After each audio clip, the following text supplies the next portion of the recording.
Bonjour, alors nous allons corriger ensemble le dernier exercice, l'exercice 11. Alors c'est un exercice final puisqu'il va permettre de réinvestir toutes les notions de ce chapitre et de revoir tout le vocabulaire.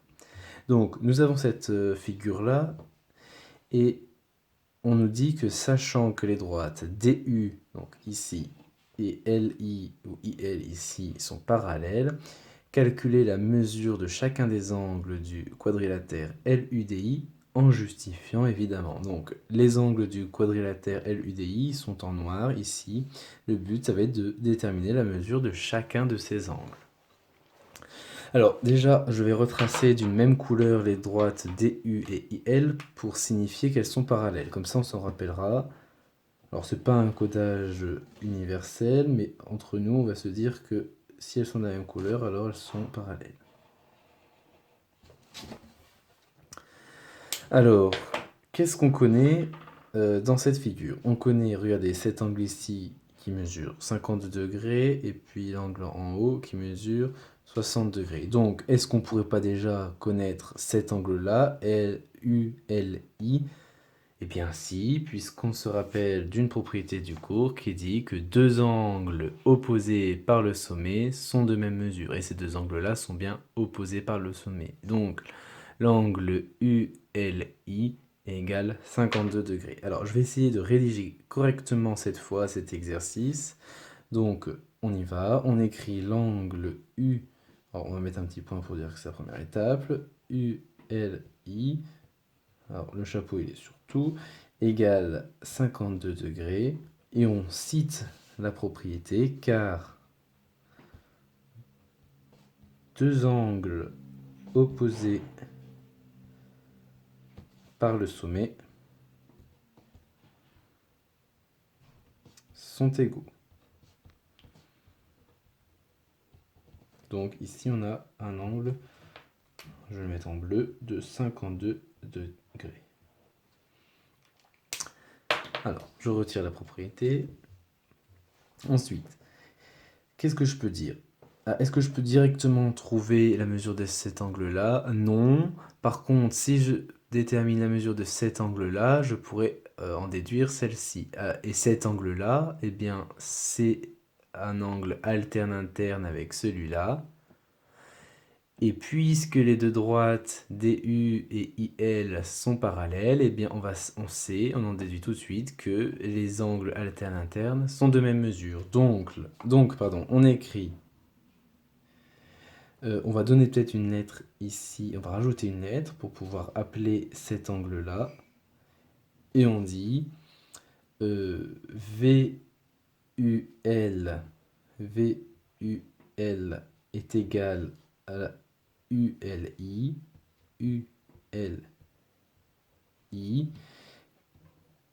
car ce sont deux angles alternes internes reposant sur des droites qui sont parallèles, reposant sur deux droites parallèles.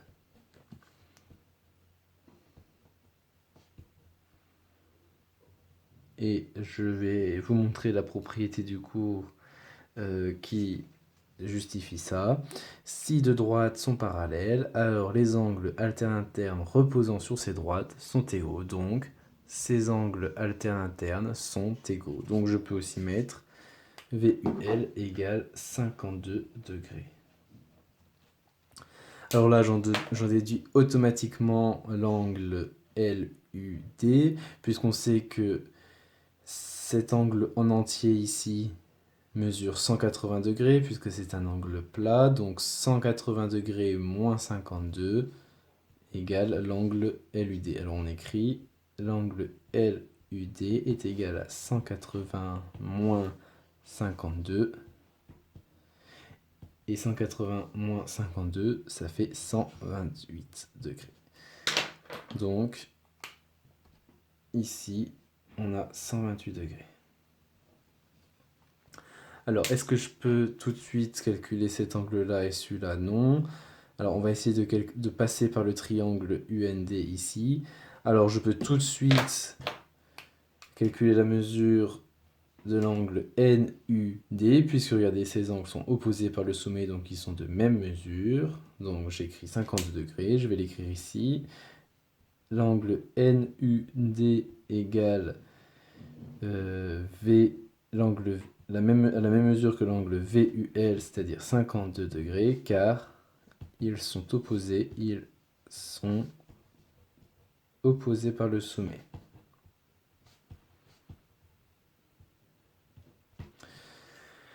Voilà, alors maintenant je peux déterminer l'angle UDN. Pourquoi? Parce que regardez, ici on est dans un triangle et on sait que la somme des mesures des angles dans un triangle vaut 180 degrés. Donc l'angle UDN est égal à 180 moins 52 moins 60. Et 180 moins 52 moins 60, ça fait 68 degrés. Donc grâce à cette propriété du cours, on trouve que l'angle UDN est égal à 68 degrés. Donc automatiquement, on peut trouver l'angle UDI.